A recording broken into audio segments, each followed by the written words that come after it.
वर्णन करत असताना आजचं वचन तुमच्या हृदयाशी बोलेल आणि ख्रिस्ताने माझ्यासाठी काय केलेलं आहे, ख्रिस्त माझ्यासाठी कोण आहे. मागील दिवसामध्ये मी मध्ये ती सिरीज थांबवली, ती कंटिन्यू करेल मी, की देव कोण आहे त्याच्या ओळखी संबंधीचा आत्म्यामध्ये ज्यावेळेस तुम्ही चालाल, मी तुम्हाला सांगतो तुम्ही कधीच अडखळणार नाहीत आणि डळमळणार नाहीत. आमेन. आणि आज मला तुमच्याशी देवाच्या वचनाच्या द्वारे बोलायचं आहे. आज प्रभुभोजन देखील आहे आणि त्या अनुषंगाने माझी खात्री आहे की देव परमेश्वर आमच्याशी त्याच्या वचनाच्या द्वारे अद्भुत काही गोष्टी रहस्यमय आमच्यासाठी तो प्रगट करेल. आमेन. गलतीकाराचं पत्र याचा 3रा अध्याय 13 आणि 14 वचन. गलतीकाराचं पत्र 3रा अध्याय. गलतीकाराचं पत्र जुन्या करारामध्ये सापडणार नाही. 3रा अध्याय 13-14 वचन माझ्या हे खूप आवडीचं वचन आहे आणि हे तुमच्या जीवनाचं फाउंडेशन आहे. जे आम्ही जे विश्वासणारे आहोत हे आमच्या आशीर्वादाचं पाया आहे, फाउंडेशन आहे, चाबी आहे. आणि हे वचन जर तुम्हाला कळालं तर मग मी तुम्हाला सांगतो तुम्ही तुमच्या जीवनामध्ये कधीच निराश होणार नाहीत, तुम्ही हताश होणार नाहीत आणि तुम्ही श्रापाखालचं आणि ते दारिद्र्याचं, गरिबीचं आणि कमी घटीचं जीवन जगणार नाहीत.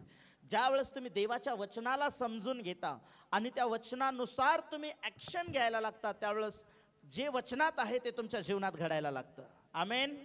ओके, वाचूया. आपणाबद्दल ख्रिस्त श्राप झाला. ऐका, काय शब्द वचनाची सुरुवात काय आहे? आपल्याबद्दल. आपल्याबद्दल याचा दुसरा समानार्थी शब्द काय देऊ शकता तुम्ही? आपल्याबद्दल, आपल्यासाठी, आणखीन आपल्या जागी, आणखीन माझ्यासाठी, आणखीन हां आपल्याबद्दल, हां आपल्या स्वतःसाठी, सर्वांसाठी.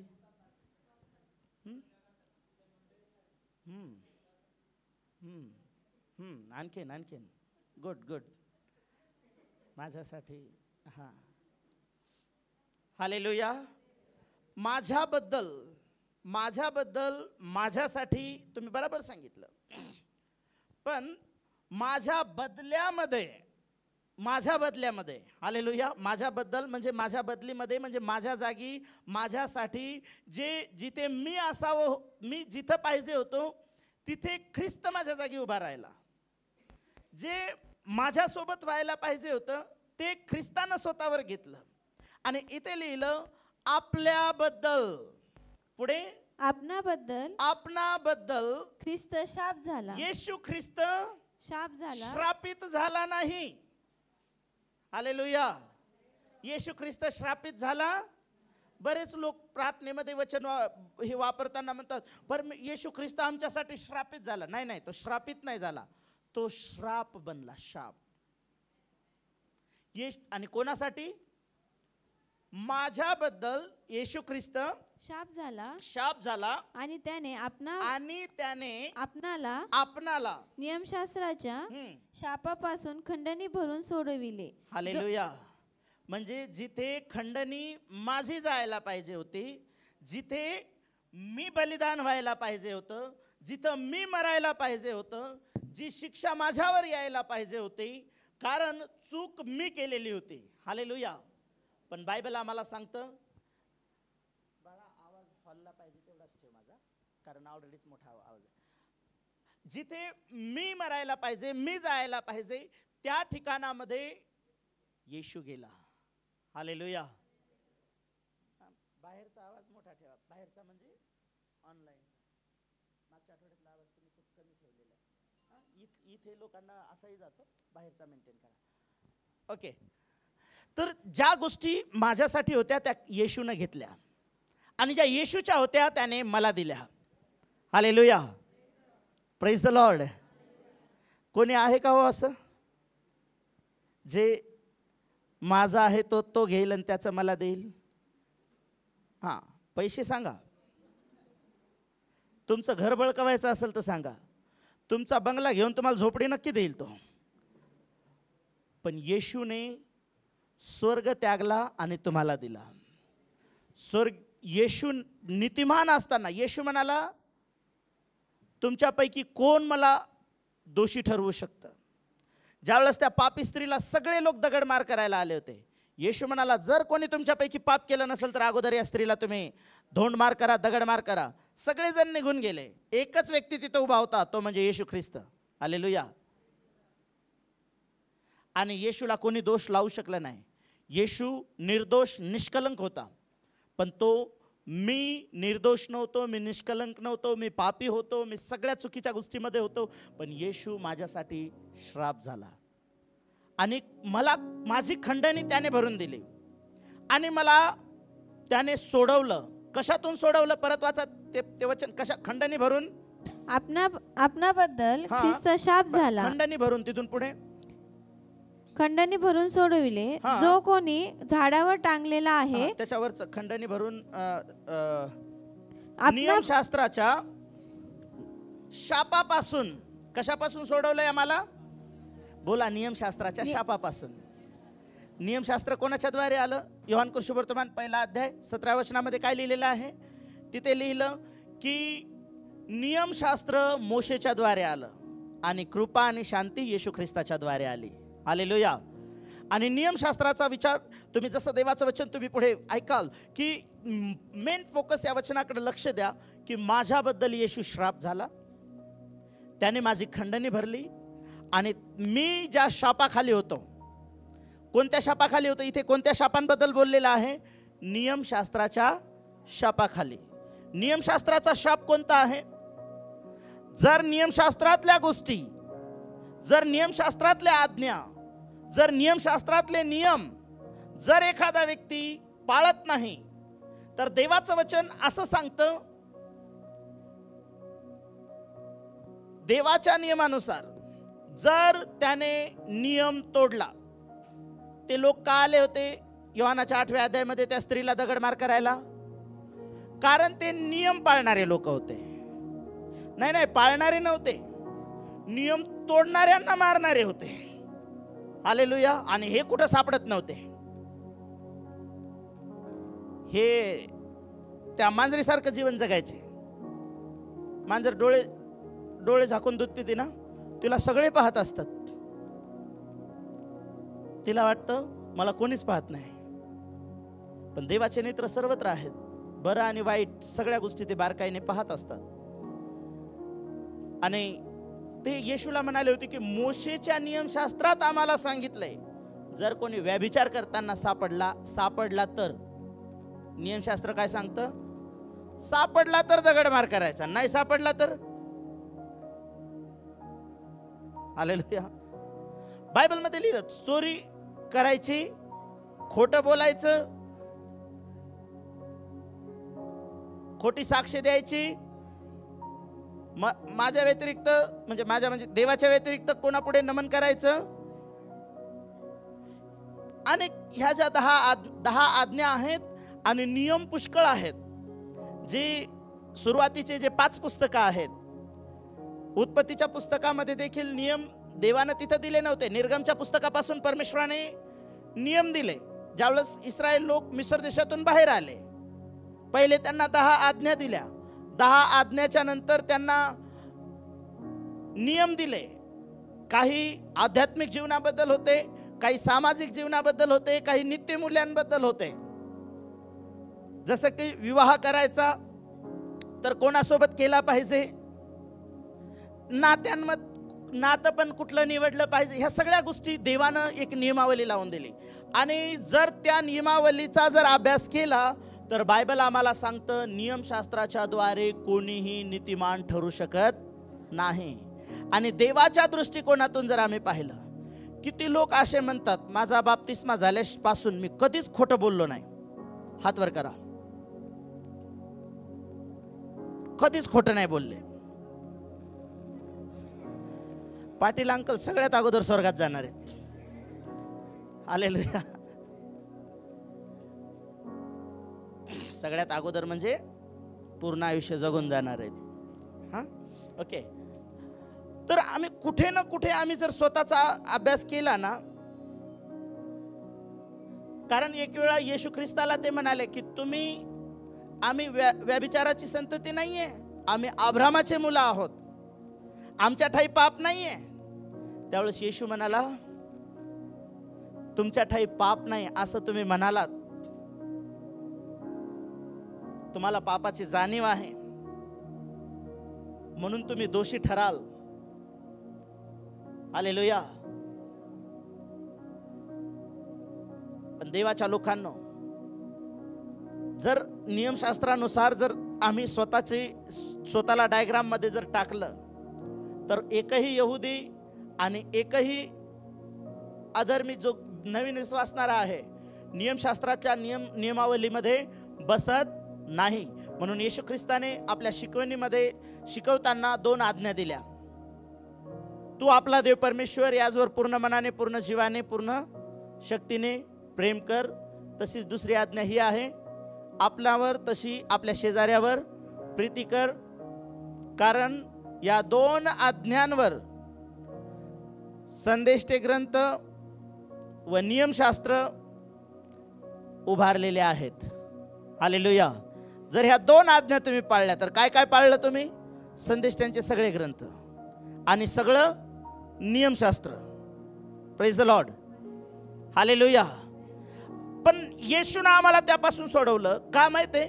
कारण सगळं नियमशास्त्र येशू ख्रिस्ताने पाळलं. कारण येशू म्हणाला, मी नियमशास्त्र रद्द करण्यासाठी आलो नाही, तर मी नियमशास्त्र पूर्ण करण्यासाठी आलो. आणि येशूनं आपल्या जीवनामध्ये प्रत्येक येशूनं नियमशास्त्र फक्त पूर्ण केलं नाही.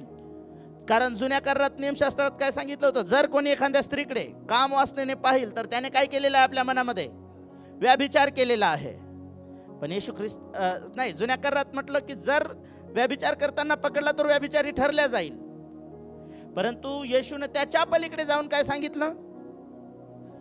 काम इच्छेने पाहिलं तरी व्यभिचार केला. मग नियमशास्त्र पूर्ण केलं का वाढवलं येशूने? हालेलुया. हालेलुया. ओके. देवाच्या लेकरांनो, मला तुम्हाला पुष्कळ गोष्टी शिकवायच्या आहेत त्याच्यामधून. आणि येशू निर्दोष राहिला, त्याने नियमशास्त्र पाळलं आणि निष्कलंक तो सापडला. आणि देवाच्या वचनामध्ये जर तुम्ही माझ्या बदल्यात तो गेला म्हणजे नेमकं काय, मी कसा होतो आणि येशू कसा आहे, त्याच्यासाठी जर तुम्ही लुकाचं शुभवर्तमान याचा 23 अध्याय आणि 18 ते 25 या वचनांचा वाचू नका, या वचनांचा जर तुम्ही अभ्यास केला तर काही गोष्टी तुमच्या लक्षात येतील. त्याच्यातली 2 वचनं मी तुम्हाला वाचायला लावेल फक्त. जर त्याच्यातलं तुम्ही 22वं वचन जर वाचलं तर त्या ठिकाणामध्ये बरब्बा नावाचा एक व्यक्ती आहे आणि येशू ख्रिस्त आहे. आणि बरब्बा जो आहे तो जेलमध्ये आहे आणि तो खुनाच्या आणि दंगे पसरवण्याच्या आरोपामध्ये तो जेलमध्ये आहे. आणि येशू ख्रिस्त पिलातासमोर न्यायालयामध्ये उभा केला गेलेला आहे. आणि येशू ख्रिस्ताने कुठल्याच प्रकारचं अपराध केलेला नाही, पाप केलेलं नाही, तरी येशू न्यायालयात उभा आहे. आणि तो काळ जो होता तो वल्हांडणाचा काळ होता आणि रोमचं सरकार होतं. आणि रोमचं सरकार त्या वल्हांडणाच्या सणामध्ये यहुद्यांच्या रीतीप्रमाणे त्या दिवशी एका कोणत्याही कैद्याला ते सोडून देत होते. त्यावेळेस पिलातानं ज्यावेळेस येशू ख्रिस्ताकडे पाहिलं त्यावेळेस येशूच्या ठाई त्याला कुठलाच दोष आढळून आला नाही. 22वं वचन जर तुम्ही वाचलं तर तुमच्या लक्षात येईल. तो त्यांना 2 प्रकारचे लोक इथे आहेत. तो त्यांना तिसऱ्यांदा म्हणाला, हा, का बरे? 3 वेळा चौकशी केली गेली येशूची आणि तिसऱ्यांदा देखील तो एकच स्टेटमेंट दिलं. कोणी? न्यायाधीशाने, पिलाताने येशूच्या बाबतीत. आणि काय काय स्टेटमेंट होतं ते? का बरे? काय त्याने वाईट केले तो आहे? त्या लोकांना म्हणाला, येशूला का वधस्तंभावर खिळायचं? त्यानं काय वाईट केलेलं आहे? त्याच्याकडे मरणदंड होण्यासारखा काही दोष मला मी सापडला ज्या नाही. प्रकारे चौकशी केली त्या चौकशीमध्ये त्याला मरणदंड ठरवावा असा कुठल्याही प्रकारचा दोष मला त्याच्या ठाई आढळून आलेला नाही. म्हणून मी ह्याला फटके मारून सोडून देतो. म्हणून मी याला फटके मारतो आणि सोडून देतो. पण ह्याला वधस्तंभावर खिळाच असा त्यांनी मोठ्याने आरडून आग्रह चालविला. हालेलुया. येशू कसा आहे न्यायालयामध्ये? स्वतः पिल्लात म्हणतोय. पिल्लात एखाद्याला निर्दोष साबित करण्यासाठी कितीतरी साक्षीदार उभे करावे लागतात. पण स्वतः न्यायाधीश म्हणतोय की मी 3 वेळा याचं इन्व्हेस्टिगेशन केले, 3 वेळा मी याची जाच केली आणि 3ही वेळा मला 3ही हिअरिंग मध्ये एकच गोष्ट आढळून आली, येशू ख्रिस्त निर्दोष आहे. येशू ख्रिस्ताच्या ठाई कुठल्याही प्रकारे मरणदंड देण्यासारखा कुठलाही अपराध येशूने केलेला नाही. हालेलुया. परंतु दुसरा एक व्यक्ती आहे त्या ठिकाणामध्ये. 25 वचन वाचा. नंतर दंगा व खून ह्या दंगे आणि खून या संबंधाने तुरुंगात टाकलेल्या ज्याला त्यांनी मागितले होते त्याला त्याने सोडून दिले आणि येशूला त्याच्या मर्जीवर सोपवून दिले. हालेलुया. दुसरा व्यक्ती कोण आहे? बरब्बा.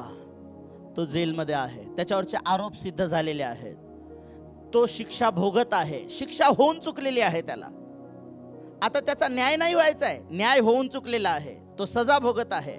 पण येशूला सोडून द्यावं म्हणून पिलात म्हणाला की तुमच्या यहुदी नियमानुसार मी येशूच्या ठाई काही दोष नाही आहे, चला तुम्ही त्याच्यावर दोष ठेवला पण तो निर्दोष आहे, चला मी याला सोडून देतो. पण ते लोक म्हणाले नाही, आम्हाला येशू नाही पाहिजे. मग मी कोणाला सोडवावं? तर त्या लोकांनी चॉईस केली, बरब्बाला सोडा आणि येशू ख्रिस्ताला वधस्तंभावरती द्या. हालेलुया. आणि बायबल सांगतं जो दंगे पसरवणारा, खून करणारा, जो रोमच्या नजरेमध्ये जो देशद्रोही असल्याचा ज्याच्यावरती आरोप आहे, ज्याने सरकारच्या विरोधात बगावत केल्याच्या आरोप आहेत, जो कुख्यात गुंड आहे, जो एक प्रकारे रोमच्या राज्यासाठी एक आतंक असल्या प्रकारे एक कुख्यात प्रकारचा एक गुन्हेगार बरब्बा आहे, तो जेलमध्ये सजा भोगत आहे. परंतु लोक म्हणाले बरब्बाला सोडा. आणि तुम्हाला माहित आहे, बरब्बा जो कुख्यात गुंड, खुनी, पापी, सर्व प्रकारचं वाईट जीवन जगणारा, त्याला जेलमधून बाहेर आणलं गेलं. आणि जी सजा त्या बरब्बाला व्हायला पाहिजे होती, ज्या क्रूसावर बरब्बा जायला पाहिजे होता, त्या ठिकाणामध्ये येशू ख्रिस्त मरण पावला. येशूला त्या वधस्तंभावरती दिल्या गेलं. आणि तो बरब्बा आज दुसरा तिसरा कोणी नाही. जर बरब्बाचं जर जीवन पाहिलं तर आमच्या जीवनाशी बरब्बाचं जीवन लागू होतं. पाप आम्ही केलं, चुका आम्ही केल्या, परंतु शिक्षा येशूने घेतली, किंमत येशूने मोजली. क्रूसावर येशू माझ्यासाठी गेला. येशू जो वधस्तंभावर गेलेला आहे त्याने चूक केली, अपराध केला म्हणून नाही, अपराध मी केलेत म्हणून येशू वधस्तंभावरती आहे. हालेलुया. जे त्याच्या हातापायामध्ये जे खिळे आहेत ते माझे होते, पण ते खिळे त्याने घेतले आणि त्याने मला त्या शिक्षेतून सोडवलं, मला त्या मरणातून त्याने सोडवलं. बरब्बा फिजिकली मरणातून सोडवल्या गेला. आणि जर तुम्ही यांच्याबद्दलचा जर इतिहास तुम्ही वाचला तर येशू ख्रिस्ताची आणि बरब्बाची जी स्टोरी आहे ती अनेक लोकांच्या जीवनावर प्रभाव त्या काळामध्ये या स्टोरीने टाकला. आणि लोकांना हे कळालं की खरंच येशू पाप्यांना तारण्यासाठी आणि हरवलेल्यांना शोधण्यासाठी आला आहे. तो गुन्हेगारांना माफी देण्यासाठी, पाप्यांना सोडवण्यासाठी, आणि जे चुकीच्या मार्गात आहेत त्यांना मार्ग, सत्य आणि जीवन जो येशू आहे त्या मार्गात आणण्यासाठी येशू स्वर्ग सोडून या जगामध्ये आला. आमेन. हालेलुया. येशू माझ्या बदल्यामध्ये वधस्तंभावरती गेला. येशूच्या क्रूसाच्या बदल्यात, येशूच्या क्रूसाच्या बदल्यामध्ये मला जे मिळालेलं आहे ते अद्भुत आहे. हालेलुया. ते अवर्णनीय आहे. ते मी एका शब्दामध्ये त्याची माळ होऊ शकत नाही. आणि देवाचं वचन आम्हाला सांगतं की 25 वचन की बरब्बा जो आहे खुनी माणूस असून तो सोडवला गेला आणि येशू त्याच्या जागेमध्ये वधस्तंभावरती चढवला गेला. आणि बरब्बा जो आहे ना, का बरब्बा सोडवला गेला? आज तो बरब्बा आम्ही आहोत. आणि बरब्बा या शब्दाचा अर्थ जर तुम्ही पाहिला तर बरब्बा या शब्दाचा अर्थ आहे पित्याचा पुत्र. हालेलुया. पित्याचा पुत्र. तुम्ही आणि मी ज्यावेळेस देवानं सृष्टी निर्माण केली त्याने मनुष्याला तयार केलं. कशासाठी तयार केलं होतं? त्याने देवाच्या सहवासामध्ये, संगतीमध्ये राहावं, देवाची भक्ती करावी, देवासोबत त्यानं जीवन जगावं. हालेलुया. आणि जी सृष्टी देवानं तयार केली होती तिच्यावरती सत्ता माणसानं चालवावी, पण माणसानं पाप केलं आणि त्यापासून तो मुकला. आम्ही असं नाही की नंतर देवाचे पुत्र झालो, ऑलरेडी आम्ही देवाचे मुलं होतो. बर्नबा हा देवाचा पुत्र होता, परंतु हा खुनी, व्यभिचारी, आतंकी, सगळ्या चुकीच्या गोष्टींमध्ये का गेला? देवाचं लेकरू असून. जर त्याच्या नावाचा अर्थच देवाचा पुत्र होतो, पित्याचा पुत्र होतो, परंतु तो आज आपल्याला कुठे सापडतोय? जेलमध्ये, गुन्हेगारीच्या आरोपाखाली, सगळ्या प्रकारच्या चुकीच्या गोष्टींमध्ये. परंतु येशू त्याच्या जागी गेला, तो सोडवल्या गेला. येशू त्याच्या जागी नाकारल्या गेला आणि बर्नबा स्वीकारल्या गेला. सेम देवाच्या लोकांना, तुम्ही आणि मी जे देवाचे पुत्र आहोत, देवाचे पुत्र आणि कन्या आहोत, दंगे करणारे, खून करणारे, अनेक प्रकारच्या चुकीच्या गोष्टी करणारे. मागच्या या आठवड्यामध्ये नगरमध्ये आपल्या लोकांचं आंदोलन होतं आणि तिथले एक देवाचे सेवक आहेत पास्टर साळवे म्हणून, आणि ते त्यांची साक्ष देत होते की गेल्या 25 वर्षापूर्वी देवानं माझं जीवन बदललं. मी खून करणारा, मारामाऱ्या करणाऱ्या, सुपाऱ्या घेणारा व्यक्ती होतो, पण येशूनं माझं जीवन बदललं आणि मी त्याच्या शांतीच्या मार्गामध्ये आज चालत आहे. आणि त्यांनी सांगितलं की अनेक लोकांना ज्यावेळेस आम्ही सुवार्ता सांगितली, गांजा आवडणारे, चुकीचं जीवन जगणारे लोक आज प्रभूची सेवा करण्यासाठी बायबलचं अध्ययन करत आहेत. Hallelujah, praise the Lord. आणि परमेश्वर बघा ना, ह्या सगळ्या गोष्टी एका पापी व्यक्तीच्या जीवनात का घडतात? कारण ज्या प्रकारे बर्नबा या शब्दाचा अर्थ एक पित्याचा पुत्र आहे, तुम्ही आणि मी त्याच पित्याचे पुत्र होतो, आता तर आहोत. कारण बायबल सांगतं, योहानाचं शुभवर्तमान 1 अध्याय, आता पूर्वी आम्ही देवाचे पुत्रच होतो, परंतु आम्ही नाकारल्या गेलेला होतो. आमचा स्वीकार झालेला. कशामुळं? पापामुळं आम्ही देवापासून दूर गेलेलो होतो. कारण बायबल सांगतं रोमकराच्या पत्रामध्ये, सर्वांनी पाप केलं आणि सर्वजण देवाच्या गौरवाला उणे पडले. सगळेजण देवापासून दूर झाले. परंतु येशू आला. येशूने त्या पापाची किंमत मोजली. येशूने रक्त सांडलं. येशूने वधस्तंभावर प्राण दिला. आणि जिथे आम्हाला देवाची लेकरं म्हटल्या जात नव्हतं, त्या ठिकाणामध्ये जसं की येशूने आम्हाला त्या श्रापाखालून ज्या प्रकारे सोडवलं. गलतीकराचं पत्र, जर तुम्ही त्याच्या अगोदर कुठला वचन सांगितलं मी तुम्हाला? योहानाचं शुभवर्तमान 1 अध्याय आणि जर 12-13 वचन तुम्ही वाचलं तर त्या ठिकाणामध्ये परमेश्वराचं वचन आम्हाला काय सांगतं? परंतु जितक्यांनी त्याचा स्वीकार केला, जितक्यांनी येशू ख्रिस्ताचा स्वीकार केला, जितक्यांनी येशू ख्रिस्ताचा स्वीकार केला, तितक्यांना म्हणजे त्याच्या नावावर विश्वास ठेवणाऱ्यांना त्याने देवाची मुले होण्याचा अधिकार दिला. का ख्रिश्चन होण्याचा अधिकार दिलाय? हा, लोक ओढतात, चर्चला गेलं की ख्रिश्चन झाले, धर्मांतरण झालं. इथं येशूवर विश्वास ठेवला की आम्हाला अधिकार मिळतो. कशाचा? देवाचे पुत्र होण्याचा. बर्नबा एक पापी आणि चुकीचं जीवन जगणारा व्यक्ती, पण तो सोडवल्या गेला आणि देवाचा पुत्र झाला. जो कोणी येशूवर विश्वास ठेवतो तो ख्रिश्चन होत नाही, तो देवाचा पुत्र होतो, तो देवाचा लेकरू होतो, तो स्वर्ग राज्याचा नागरिक बनतो. आमेन, हालेलुया. कारण आम्ही ऑलरेडी देवाचे लेकरं आहोत, पण पापामुळं आम्ही देवापासून दूर झालेले, रोम 3:23 प्रमाणे.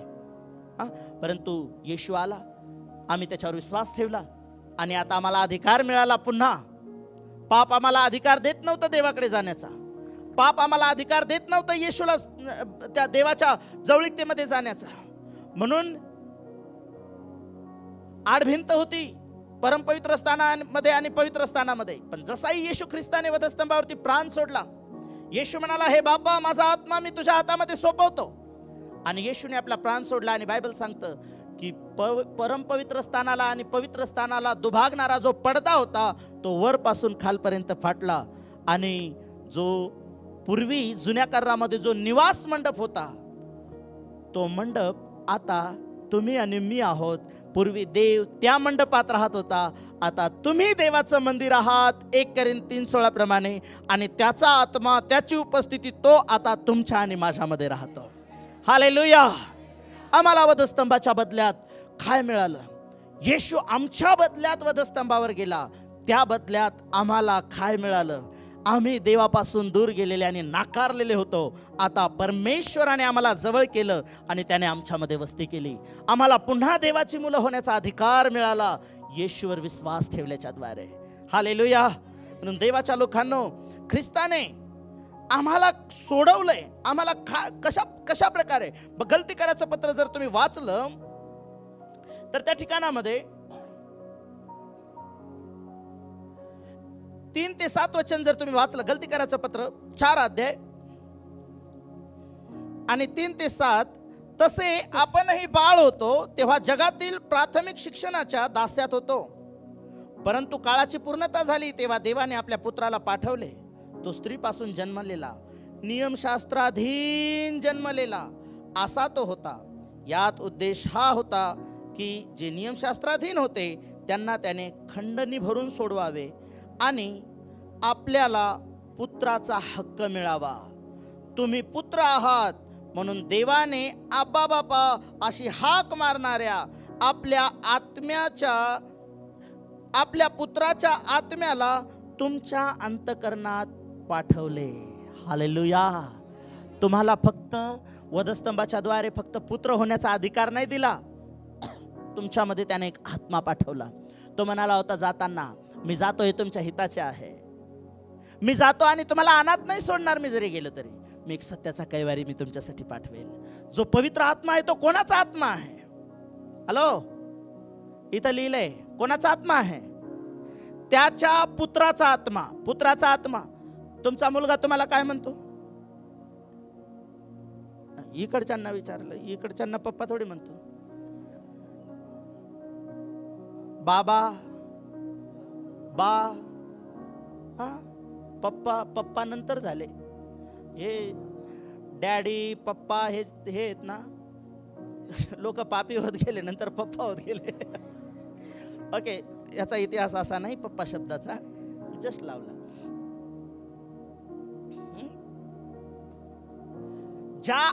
जो ख्रिस्ताचा आत्मा आहे आणि ख्रिस्ताचा आत्मा आमच्यामध्ये जर असं आहे तर तो आत्मा, त्या आत्म्याच्या द्वारे आम्ही देवाला आबा बापा म्हणून हाक मारतो. कारण येशू ख्रिस्ताच्या शिष्यांनी येशूला एक दिवस म्हटलं, आम्हाला प्रार्थना करायला शिकवा. त्यावेळेस त्याने असं नाही शिकवलं, पवित्र पवित्र पवित्र सर्व शक्तिमान देवा, देवाधिदेवा, असं काही नाही शिकवलं. त्याने काय शिकवलं? ज्या वेळेस तुम्ही प्रार्थना करता त्यावेळेस तुम्ही असे म्हणा, हे आमच्या स्वर्गातल्या बापा. हालेलुया. आणि ज्यावेळेस देवाचा आत्मा तुमच्यामध्ये येतो त्यावेळेस तुम्ही परमेश्वराला आपला बाप म्हणून हाक मारायला लागता. तो अधिकार तुमच्यामध्ये येतो. आम्ही असंच का कोणाला पण बाबा नाही ना म्हणत बसत? आम्हाला देवाला आबा बापा हाक मार. येशू म्हणाला, हे आमच्या स्वर्गातील बापा, या प्रकारे प्रार्थना करा. येशू वधस्तंभावर असताना म्हणाला, हे बापा, माझा आत्मा मी तुझ्या हातात सोपवतो. हे बापा, यांना क्षमा कर, कारण हे काय करतात यांना कळत नाही. हालेलुया. सेम तोच येशूमध्ये जो आत्मा होता तोच आत्मा तुमच्या आणि माझ्यामध्ये आला. कशाद्वारे? येशूने आमची खंडणी भरली. येशूने आमच्या बदल्यात आमची जागा घेतली. आणि आता ज्या ठिकाणी येशू आपल्या बापाला आबा बापा म्हणून हाक मारत होता, तो आत्मा आता आम्हाला दिला. आणि ती फेलोशिप, ती देवाची सहभागिता, तो देवाजवळचं जीवन जगण्याचा अधिकार येशूने तुम्हाला आणि मला दिलेला आहे. आमेन. हालेलुया. म्हणून देवाच्या लोकांनो, हे येशूला करावं लागलं. याच्यासाठी काय घडलं?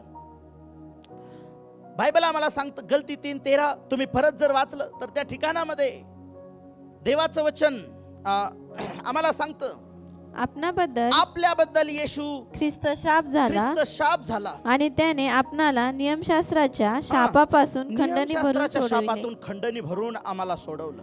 जो कोणी झाडावर, त्याने तो शाप झाला आणि नियमशास्त्राच्या शापातून आम्हाला खंडणी भरून त्याने सोडवलं. आता नियमशास्त्र जे आहे त्याच्याद्वारे येणारे जे श्राप आहेत, हे नियमशास्त्र जे आहे हे मोशेच्या द्वारे आहे.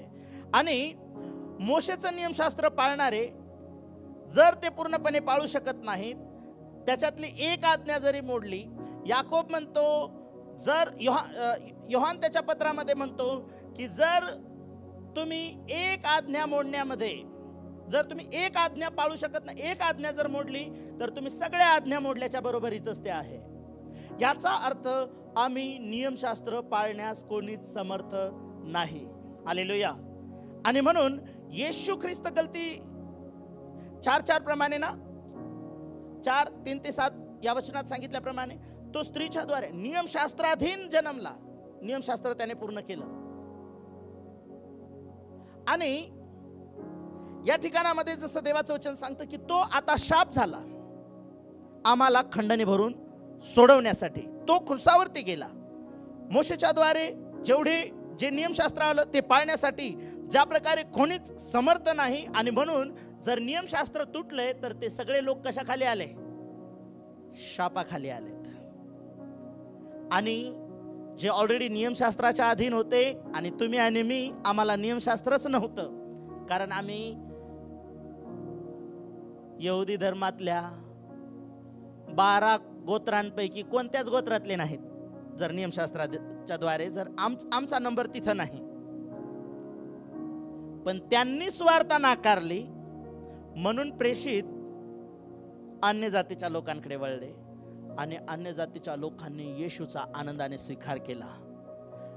आणि ज्यावेळेस प्रेषितांचे कृत्य 10व्या अध्यायामध्ये कर्नेल्या हा अन्य जातीचा विधर्मी व्यक्ती होता, पण तो यहोवाची प्रार्थना करणारा व्यक्ती होता. त्याला माहित होतं की यहोवा हा परमेश्वर आहे. येशू त्याला तोपर्यंत माहित नव्हता. एक दिवस देवाचा दूत त्याला भेटला आणि त्यानं सांगितलं, पेत्राला घरी बोलव. एक अन्य जातीचा, ज्याला नियमशास्त्र वगैरे काही माहित नाही. आणि पेत्राला घरी बोलवलं. पेत्र भाषण करतोय. आणि प्रेषित 10:44 मध्ये असं लिहिलं की जे लोक देवाचं वचन ऐकत होते, ज्यांना नियमशास्त्र माहित नव्हतं, नियम आज्ञा काही माहित नव्हत्या, याच्यातले कितीतरी पाप करून तिथे बसलेले होते. कितीतरी इकडचे जर असते तर तंबाखूला चुना लावून तिथे बसलेले असतील. कितीतरी शिव्या देऊन आलेले असतील. कितीतरी, त्या काळात गुटखा होता का नाही माहित नाही, आजच्या असते तर कदाचित अशा प्रकारचे तिथे बसलेले असतील. कितीतरी घरातून भांडण करून तिथे जाऊन बसलेले असतील. पण ते लोक वचन ऐकायला त्यांनी आपलं मन उघडलं, आपलं अंतःकरण उघडलं. त्यांच्यामध्ये एक चुरचूट निर्माण झाली, काय आहे आपण बघूया. आणि ज्यावेळेस ते वचन ऐकत होते, प्रेषित 10:44 मध्ये लिहिलं की वचन ऐकणाऱ्या सगळ्या लोकांवर पवित्र आत्मा उतरला आणि ते सगळे लोक अन्य अन्य भाषामध्ये बोलायला लागले. आणि पेत्र म्हणाला, आता मला कळालंय देव पक्षपाती नाही. जसा आमच्यावर पेंटेकॉस्टच्या दिवशी पवित्र आत्मा उतरला होता, सेम तोच पवित्र आत्मा जो येशू ख्रिस्ताचा होता. या गलतीकाराच्या पत्रानुसार की 3ऱ्या अध्यायाच्या 4थ्या अध्यायाप्रमाणे की तो जो ख्रिस्ताचा आत्मा होता तो अन्य जाती, ज्यांनी, जे पापी लोक होते, ज्यांना नियमशास्त्र माहित, ऑलरेडी पापाखाली होते. यहुदी लोक नियमशास्त्र मोडल्यामुळे शापाधीन होते आणि आम्ही पापामुळे शापाच्या अधीन आलेलो होतो. जो जीव आत्मा पाप करेल तो मरेल. आणि बायबल सांगतं सर्वांनी पाप केलेला आहे. आणि म्हणून पापाचं वेतन, रोम 6:23 मध्ये लिहिलं, पापाचं वेतन मरण आहे. परंतु आपल्या देवाचं कृपादान परमेश्वर जे आहे ते येशू ख्रिस्ताच्या द्वारे काय आहे? आम्हाला अनंत काळाचं जीवन आम्हाला मिळालेलं आहे येशूच्या द्वारे. येशूच्या द्वारे म्हणजे काय? येशू तिथं गेला नाही, सही नाही केली आमच्या कागदावरती, हा चला याला अनंत काळाचं जीवन द्या. येशूनं रक्त सांडलं. हालेलुया. इकडं वशिले वगैरे चालतात ना, एक शिफारस पत्र नेलं की शाळेत ॲडमिशन होतात, शिफारस पत्र नेलं की नोकऱ्या भेटतात, शिफारस पत्र नेलं की कॉन्ट्रॅक्ट मिळतात. हालेलुया. शिफारस घेऊन गेलं की बरेच कामं होतात. शिफारस पत्राने स्वर्गात कोणीच जाणार नाही. किती मोठ्या मंत्र्याचं शिफारस पत्र असू द्या तुमच्याकडं, त्या मंत्र्याचं शिफारस पत्र तर सोडा, त्या मंत्र्याची शिफारस जर येशूने केलेली नसेल तर तो मंत्री आणि तुम्ही दोघे तिथं पोहोचणार नाहीत. हालेलुया. म्हणून देवाच्या लोकांनो, येशूने ही खंडणी भरली. येशूने आम्हाला पापाच्या आणि नियमशास्त्राच्या शापाखालून तुम्हाला आणि मला सोडवलंय. येशू आमच्या बदल्यामध्ये वधस्तंभावर गेला, त्याला शाप बनावं लागलं. आणि जर तुम्ही देवाच्या वचनामध्ये अनुवादाचं पुस्तक याचा 21 अध्याय आणि 23व्या वचनातली एक लाईन जी आहे ती फार महत्वाची आहे. अनुवादाचं पुस्तक 21 अध्याय आणि 23वं वचन. तर त्याचे प्रेत रात्रभर झाडावर टांगलेले राहू देऊ नये, पण त्याच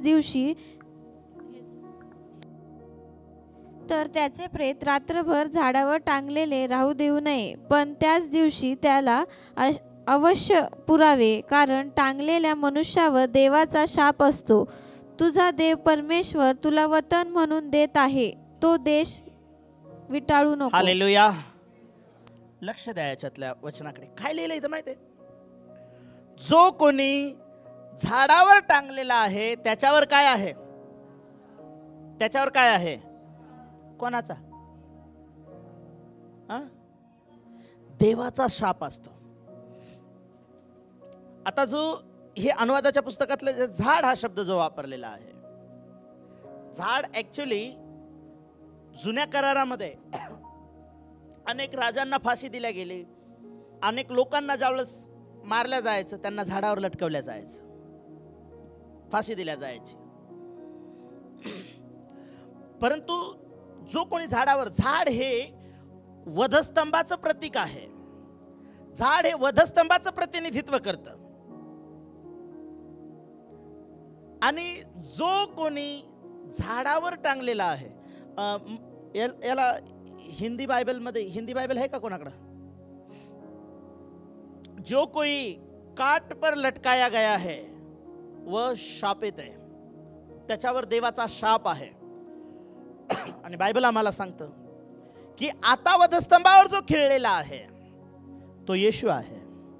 हालेलुया. आणि आता वधस्तंभावर परमेश्वर कोणाचा शाप घेऊन, त्याच्यावरती देवाचा शाप आहे का? नियमशास्त्र कोणी मोडले? लोकांनी मोडले.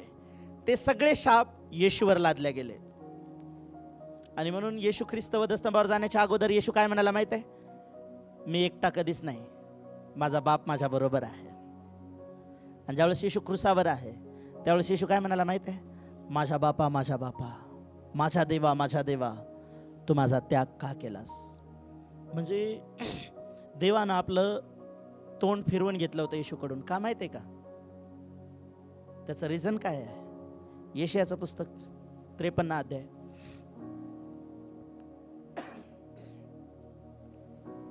4 वचनापासून.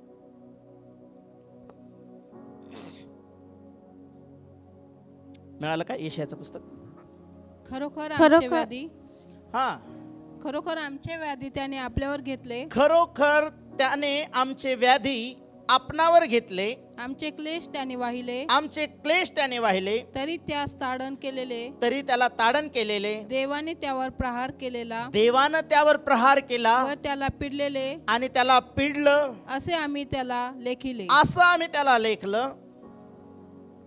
खरे पाहिले असता, पण खरं पाहिला असता तो आम्ही असं लेखलं. आम्ही असं लेखलं की त्याला देवानं ताडण केलेलं आहे, देवानं पिडलंय. परंतु खरं कारण काय आहे? बायबल सांगतं खरे पाहिले असता आमच्या अपराधांमुळे घायाळ झाला. तो घायाळ झाला. आमच्या दुष्कर्मामुळे आम्ही दुष्कर्म केले त्यामुळं ठेचला गेला. येशू ख्रिस्त ठेचला गेला. आम्हा शांती देणारी, आम्हाला शांती मिळावी अशी शिक्षा त्यास झाली, त्याला झाली. त्याला बसलेल्या फटक्यांनी आम्हास आरोग्य प्राप्त झाले. आरोग्य मिळालं. आमच्या पापामुळे आम्ही आरोग्य गमावलं होतं. आमच्या पापामुळे आम्ही शांती गमावली होती. पाप केल्यामुळे शांती निघून जाते का माणसामधली? कोणी नाही म्हणणार. बायबल असं सांगतं की दाविदानं ज्यावेळेस पाप केलं ना, जोपर्यंत पाप लपून आहेत त्यांचे, ते बाहेर हसतात पण आतून खिन्न असतात ते. पण जसे उघड होतात, नातानाला दाविदाला म्हटलं, हे तू व्यभिचारी आहेस, तू बत्सबेसोबत व्यभिचार केलास आणि तिच्या नवऱ्याला देखील तू मारलास. ती एका नवऱ्याची पत्नी होती.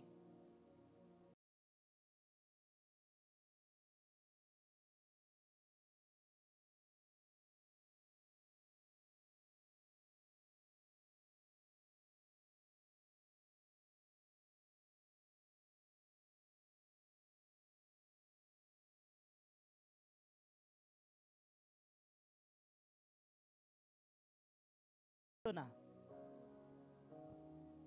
तो कशानच खुश नाही होत.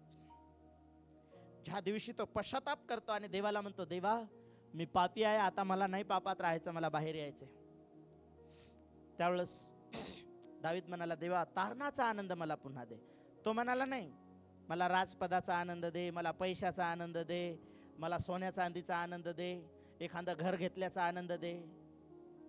तुम्ही एखादं घर घ्या, तुम्हाला 4 दिवस आनंद होतो, आणखीन तुम्हाला वाटतं यार याच्यात जरा आणखीन असं पाहिजे होतं, आणखीन असं पाहिजे होतं.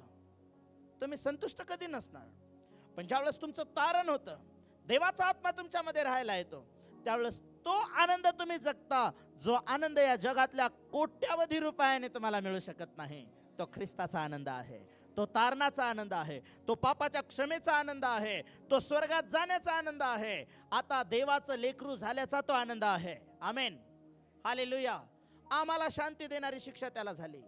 आमच्या अपराधांमुळं, आमच्या पापांमुळं आमचे पाप त्याच्यावर लादलं, आमचे क्लेश त्याने घेतले, आमचे दुष्कर्मांमुळे तो ठेचला गेला. जे आम्ही दुष्कर्म केले, आम्ही पाप केलं, आम्ही क्लेशात असायला पाहिजे होतं, पण ह्या सगळ्या गोष्टी येशूने स्वतःवर घेतल्या. येशू क्रूसावरती गेला, येशूनं तिथं त्या विधीचं ऋणपत्र येशू ख्रिस्ताने खेळून टाकलं. हालेलुया.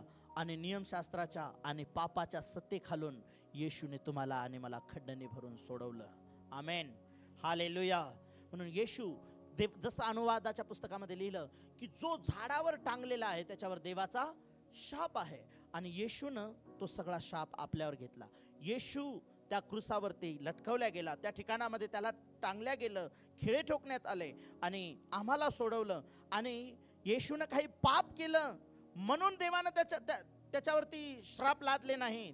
तर देवाचं वचन आम्हाला 2 कोरिंथीयराचं पत्र 5वा अध्याय आणि 21वे वचन आम्हाला काय सांगतं, जसं ज्या प्रकारे पिलात म्हणाला येशूच्या ठाई कुठलाच अपराध नाही, त्या प्रकारे परमेश्वराचं वचन या ठिकाणामध्ये आम्हाला सांगतं की येशू हा निर्दोष आणि निष्कलंक आहे, पण माझ्यासाठी तो शाप झाला आणि त्याने मला रक्त सांडून त्या बंधनातून, त्या शापाखालून त्याने मला सोडवलं. जर मिळालं कोरिंथीयराचं पत्र,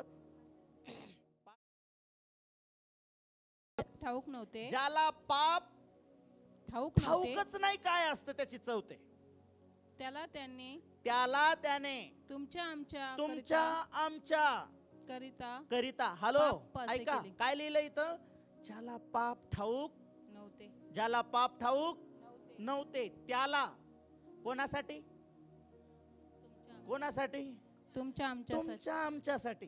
ज्याला पाप ठाऊक नाही. जगातले लोक तसे नाहीत. तुम्हाला पाप ठाऊक नाही का, मग तुम्हाला ते पाप कसं करायचं शिकवतील. माझा एक मोठा भाऊ होता, तो बिड्या प्यायचा आणि मी त्याला सांगायचो, तू बिडी पिली ना, मी घरी सांगणार आता तुझं नाव. आणि आम्ही पावसात भिजत चाललो. आम्हाला प्रत्येक गोष्टीसाठी दुसऱ्या गावात जावं लागतं. कुठलं आता काही किराणा दुकान वगैरे आले आमच्या गावामध्ये, पूर्वी नव्हते. आणि पांदीचा रस्ता, पाऊस पडतोय आणि तो बिड्या वडतोय. एका छत्रीत चाललोय आम्ही. त्याला म्हटलं घरी चल, मी तुझं नाव सांगून देणार. तो म्हटलं तुला काय वाटतं, मला आवडतं का बिडी वडायला? अजिबात नाही, आणि बिड्या चांगल्या नसतात. पण पाऊस किती पडतोय, थंडी नाही वाजत तुला? म्हणलं खरंच किती थंडी वाजते. बिडी ओढली की थंडी निघून जाती. म्हटलं काही पण फेकू नको. तो म्हणे तुला एकीने येत नाही ना, एक सुटका ओढून बघ. म्हटलं दे. थंडी होती ना, घेतली आणि त्याच्यासारखा एक झुरका मारला. मला खूप ठसका लागला. तो म्हणे नाही जरा व्यवस्थित घे. 2-3 झुरके मारायला लावले त्यांनी. गेली का थंडी? म्हणलं नाही गेली. आता सांगशील का घरी?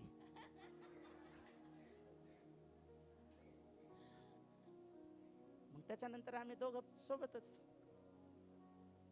मला बिडी प्यायला माहित नव्हतं, त्याने मला माहित करून दिलं. हालेलुया. बायबल सांगतं जगात असं नाही. जगात तुम्हाला पाप माहित नाही का? पाप कसं करायचं शिकवते. बरेच मर्डर जे झालेले आहेत ना, युट्यूबवर आणि गुगलवर पाहून पाहून केलेत. नंतर त्याच्या इन्व्हेस्टिगेशन मध्ये लक्षात आलं, नंतर तो कबूल झाला की हे कसं केलं. ही मारायची आयडिया कुठून आली? म्हणजे तुम्हाला खून करायची आयडिया तुम्हाला सोशल मीडियावर भेटू शकते. तुम्हाला कोणती गोष्ट कशी करायची सगळं. मी तुम्हाला फक्त एक मर्डरची स्टोरी च्या बाबतीत सांगितलं, पण तुम्हाला जे काही करायचं त्याच्या आयडिया सगळ्या भेटतील. जाऊन शोधत बसू नका सोशल मीडियावरती. तुम्ही देवाचे लेकरं आहेत. हालेलुया. वाचा वाचा वचन वाचा. ज्याला पाप ठाऊक ज्याला नव्हते पाप ठाऊक नव्हतं त्याला त्याने तुमच्या आमच्याकरिता त्याला पित्यानं तुमच्या आणि माझ्यासाठी पाप असे केले. पाप असं केलं यासाठी की आपण त्याच्या ठाई देवाचे नीतिमत्व देवाचं नीतिमत्व असे व्हावे. असं व्हावं. हालेलुया. आम्ही नीतिमान नव्हतो. आमच्या ठाई कुठलं नीतिमत्व नव्हतं.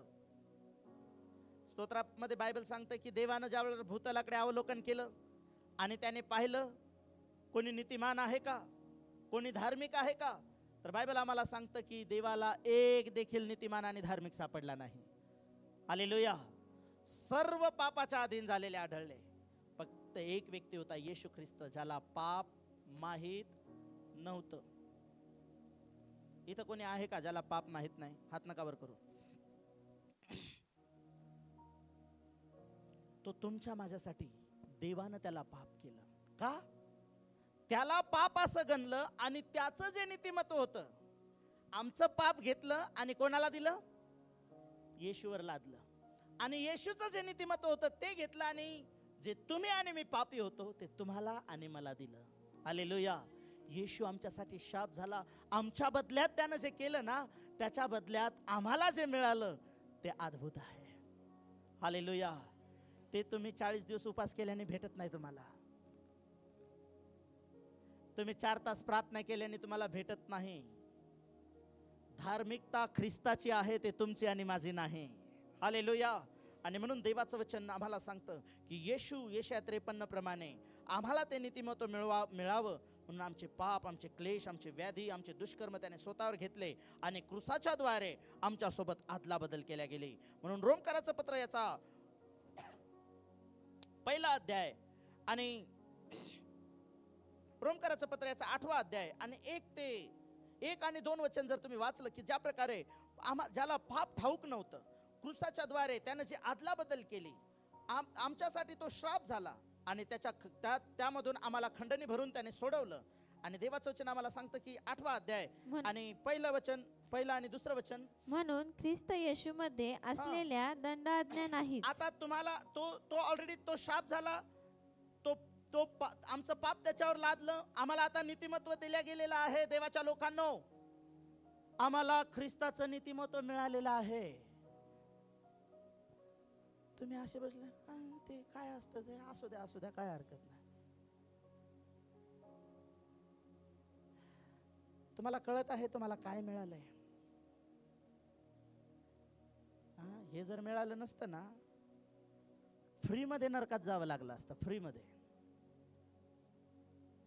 पण आज जे तुम्हाला मिळालंय त्याच्या बदल्यात तुमच्या सोबत काय घडलेलं आहे तुम्हाला माहित आहे का? वाचा म्हणून ख्रिस्त येशूमध्ये, म्हणून येशूचं नीतिमत्व तुम्हाला मिळालं, म्हणून येशू तुमच्यासाठी शाप झाला, म्हणून येशूने तुम्हाला खंडणी भरून सोडवलं. म्हणून जो कोणी आज येशू मध्ये आहे, किती लोक म्हणतात मी येशू मध्ये आहे? जे नाहीत ते या येशू मध्ये, ज्यांच्या हातवर नाहीत ते. किती लोकांना आवाज येतोय माझा? किती लोकांना कळती माझी मराठी? किती लोकांना कळती पण वळत नाही?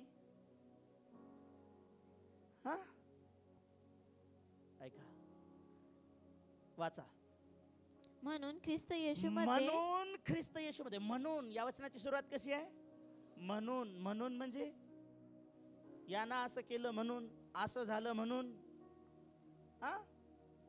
म्हणून येशू श्राप झाला म्हणून, येशूने खंडणी भरली म्हणून, येशू माझ्या जागी वधस्तंभावर गेला म्हणून, येशूने माझे व्याधी वाहिले म्हणून, येशूने माझे क्लेश त्याच्यावर घेतले म्हणून, येशू माझ्या जागी क्रूसावर जाऊन त्याचं नीतिमत्व मला दिलं म्हणून.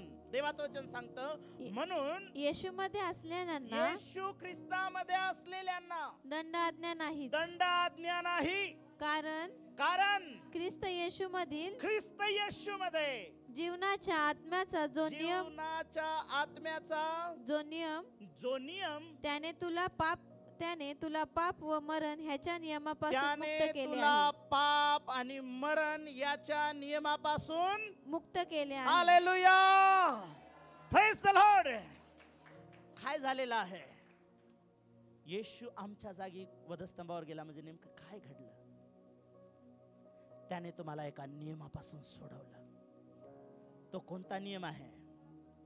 पाप आणि रोम 3:23 मध्ये काय लिहिलेलं आहे? पापाचं वेतन मरण आहे. नाही नाही, सर्वांनी पाप केलेलं आहे. 6:23 मध्ये लिहिलंय, रोम 6:23 मध्ये. पापाचं वेतन, जो जीवात्मा पाप करतो तो मरणार आहे. आम्ही सगळ्यांनी पाप केलेला आहे, पण आता आम्ही येशूवर विश्वास ठेवलेला आहे.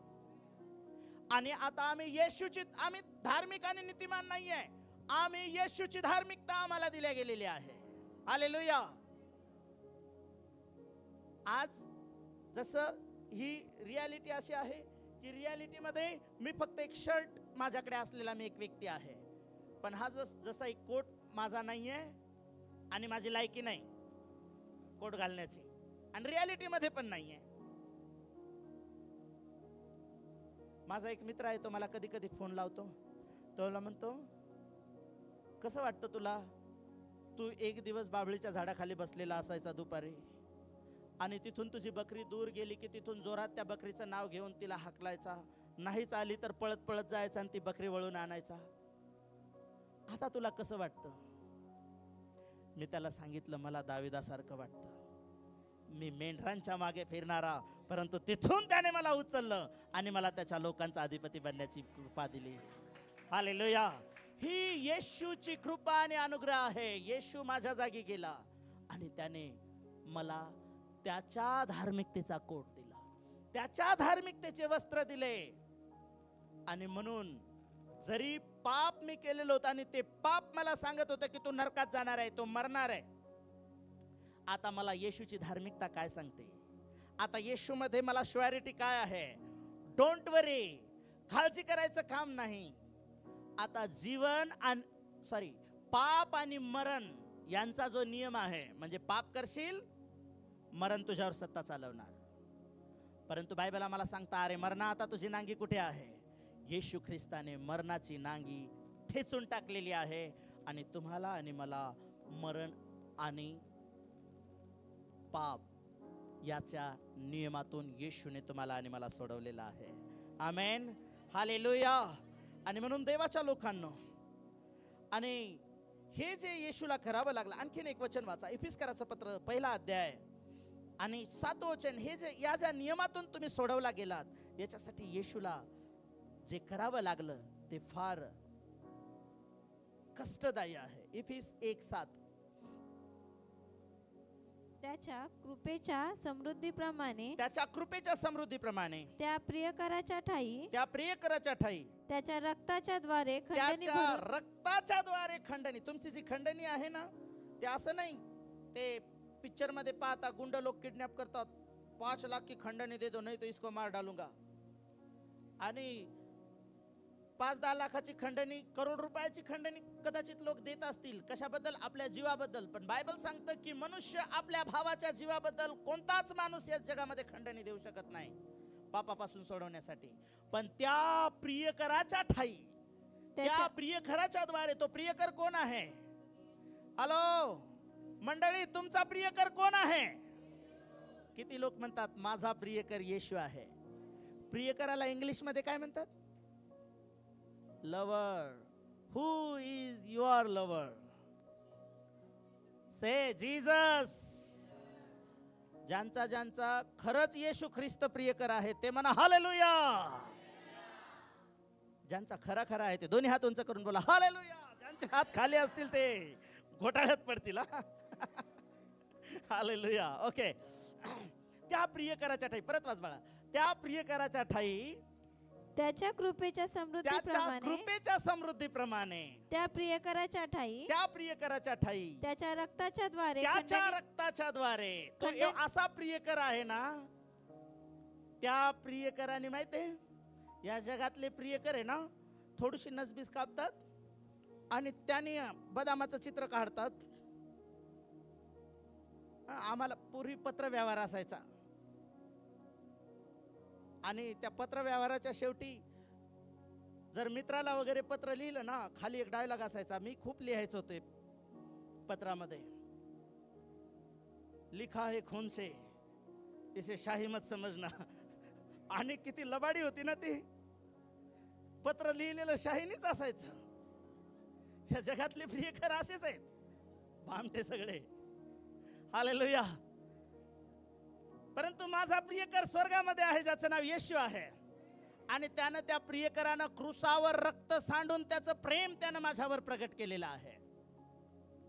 आणि त्या प्रियकराच्या ठाई त्याच्या रक्ताच्या द्वारे खंडणी भरून मिळालेली मुक्ती म्हणजे आपल्या मुक्ती अपराधांची म्हणजे क्षमा आपल्या अपराधांची क्षमा आपल्याला मिळाली आहे. आपल्याला मिळालेली आहे. अपराधांची क्षमा असं नाही सॉरी इट्स ओके अशी नाही झालेली क्षमा. तुम्हाला आणि मला क्षमा मिळावी म्हणून क्रूसाला आपल्या प्रियकराला कोणाला कोण आहे तो येशू कोण आहे आपला प्रियकर. रोम 5 मध्ये लिहिलं येशू ख्रिस्त सुवेळी अभक्तांसाठी क्रूसावर मरण पावला. हे देवाच्या प्रेमाचं सर्टिफिकेट आहे. प्रमाणपत्र आहे. देव आपल्या प्रेमाचं प्रमाण हे देतो की आपण पापी असताना येशू आपल्या पापासाठी मरण पावला. तो माझा प्रियकर आहे आणि त्यानं त्या प्रियकरानं माझ्यावरचं प्रेम असं प्रगट केलं. स्वतःला वधस्तंभावर दिलं.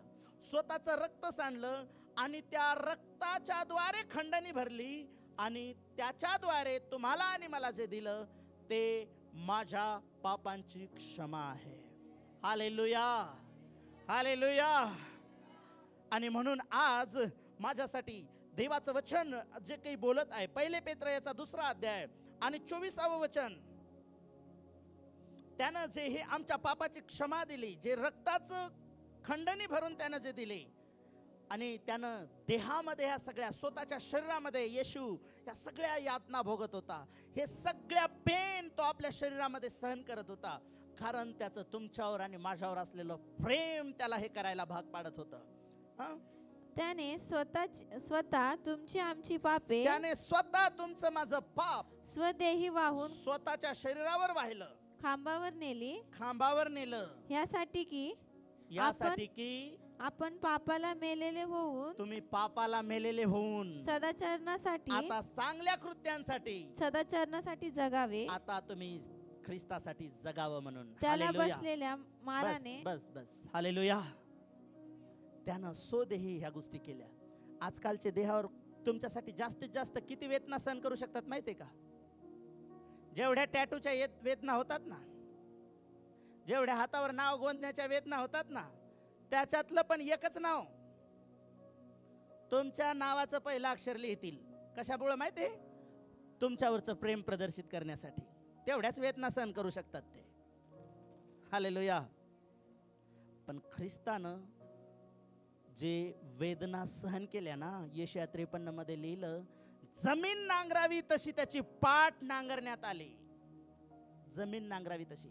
पॅशन ऑफ क्राइस्ट जर तुम्ही पिक्चर पाहिला ना तर एक कोडा जर त्याच्या पाठीवर मारला आणि ओढल्या गेला ना तर त्याला खिळे, काचाचे तुकडे अशा प्रकारच्या गोष्टी असायच्या. आणि जसा तो चाबूक तो फटका मारला जायचा, एक चाबूक नव्हता, त्याला अनेक प्रकारच्या अशा वाद्या असायच्या आणि त्याला हे असायचे. आणि जसंही त्याला ते मारलं ना ते डायरेक्ट हाडापर्यंत घुसायचे आणि ते जसं झरक्यानं वढायचे तर जिवंत मांसाचे तुकडे बाहेर यायचे, त्याच्या हड्ड्या दिसायच्या. हे सगळ्या वेदना माहित आहे येशू सहन करत होता तुमच्यावरचं आणि माझ्यावरचं प्रेम प्रगट करण्यासाठी. तो तुमच्या आणि माझ्यासाठी हे सगळं सहन करत होता, तुमच्या आणि माझ्या अपराधांची क्षमा मिळण्यासाठी. आणि हे सगळं केल्यानंतर येशू ख्रिस्त आपल्या शिष्यांना ह्या गोष्टी सहन करत साठी जात असताना येशूने एका घरामध्ये आपल्या शिष्यांना एकत्र केलं. मत्तेचं शुभवर्तमान 26 अध्याय 28 वचन.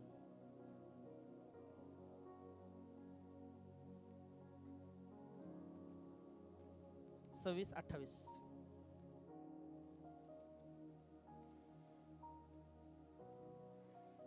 हे माझे आणि येशूनं त्या ठिकाणामध्ये त्यांना बोलवलं आणि येशूनं भाकर घेतली, मोडली, त्यांना दिली. आणि येशू अगोदर म्हटला हे माझं नव्या कराराचे रक्त आहे. त्याच्या अगोदर भाकर दिली, म्हटलं हे माझं शरीर आहे, घ्या खा, माझ्या स्मरणार्थ करा. नंतर त्याने प्याला घेतला आणि त्याने तसंच केलं आणि म्हटलं की हे रक्त, हा वाच. आणि त्याने प्याला घेतला व उपकार स्तुती करून तो त्यास दिला, तो आपल्या शिष्यांना दिला व म्हटले, आणि शिष्यांना म्हणाला तुम्ही सर्व यातून प्या. हे माझे नव्या कराराचे रक्त आहे. माझं नव्या कराराचं रक्त आहे. हे पापांची जुन्या करारात त्याच्या आज्ञा पाळण्यासाठी लोक फेल झाले आणि श्रापाखाली गेले.